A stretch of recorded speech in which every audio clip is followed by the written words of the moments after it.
नमस्कार दोस्तों, आज हम रिच डैड पुअर डैड के तीसरे अध्याय की समरी जानेंगे, जिसका नाम है अपने काम से काम रखो।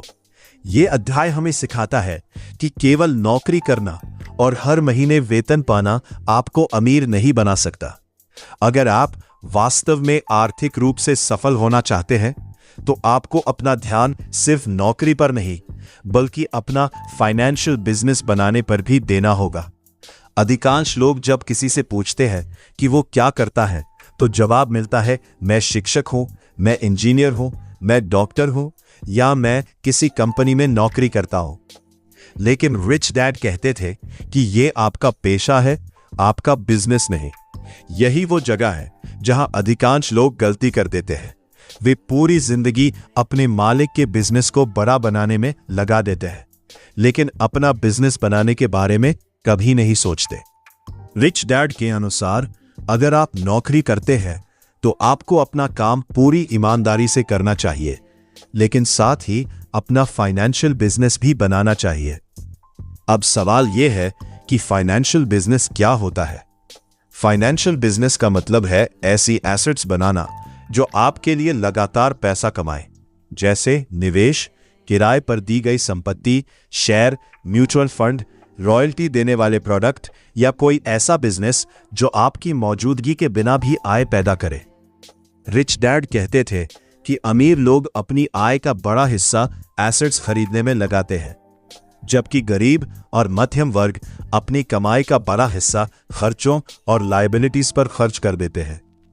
यही कारण है कि अमीर और अमीर होते जाते हैं और बाकी लोग आर्थिक संघर्ष में फंसे रहते हैं। लेखक बताते हैं कि कई लोग वेतन बढ़ते ही नई कार खरीद लेते हैं, बड़ा घर ले लेते हैं या महंगी चीजों पर खर्च करना शुरू कर देते हैं। उन्हें लगता है कि वे अमीर बन रहे हैं, लेकिन वास्तव में वे अपनी लायबिलिटीज बढ़ा रहे होते हैं। दूसरी ओर अमीर लोग पहले एसेट्स खरीदते हैं।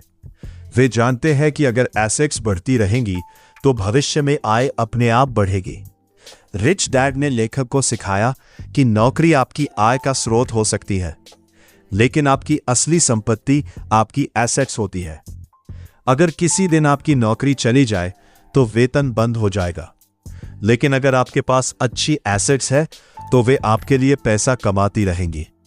यही आर्थिक सुरक्षा का असली आधार है। लेखक कहते हैं कि बहुत से लोग अपनी पूरी जिंदगी नौकरी में व्यस्त रहते हैं।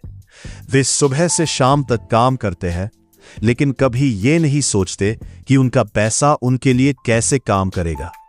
यही कारण है कि वे रिटायरमेंट तक काम करते रहते हैं। रिच डैड कहते थे कि हर व्यक्ति को अपने पेशे के साथ साथ अपना फाइनेंशियल बिजनेस भी बनाना चाहिए। मान लीजिए आप एक शिक्षक हैं, आप अपनी नौकरी जारी रख सकते हैं, लेकिन साथ ही निवेश भी कर सकते हैं। आप एक इंजीनियर हैं तो भी आप अपनी आय का कुछ हिस्सा एसेट्स बनाने में लगा सकते हैं। इस तरह धीरे धीरे आपकी संपत्ति बढ़ेगी और आपकी आर्थिक स्वतंत्रता मजबूत होगी। इस अध्याय में एक और महत्वपूर्ण बात बताई गई है। रिच डैड कहते थे कि अमीर बनने के लिए केवल पैसा कमाना पर्याप्त नहीं है, आपको अपने पैसे को सही दिशा में लगाना भी आना चाहिए। अगर आपकी आय बढ़ रही है लेकिन आपकी एसेट्स नहीं बढ़ रही तो आप वास्तविक रूप से अमीर नहीं बन रहे। अमीर बनने का रास्ता आपकी बैलेंस शीट से होकर गुजरता है। आपकी एसेट्स जितनी तेजी से बढ़ेंगी, आपकी आर्थिक स्थिति उतनी मजबूत होगी। यही कारण है कि अमीर लोग अपना ध्यान लगातार एसेट्स बनाने पर रखते हैं। वे अपनी कमाई का उपयोग ऐसी चीजें खरीदने में करते हैं जो भविष्य में और पैसा पैदा करे। समय के साथ यही एसेट्स उनके लिए फाइनेंशियल फ्रीडम का रास्ता बनाती है। दोस्तों, इस अध्याय का सबसे बड़ा संदेश यह है कि केवल नौकरी करना काफी नहीं है, आपको अपना फाइनेंशियल बिजनेस भी बनाना होगा। ऐसा बिजनेस जो आपकी जेब में पैसा डाले, ना कि पैसा निकाले। इस अध्याय से हमें 3 बड़ी सीख मिलती है। पहली सीख, अपना पेशा और अपना बिजनेस अलग अलग चीजें हैं। दूसरी सीख, नौकरी के साथ साथ एसेट्स बनाना शुरू करें।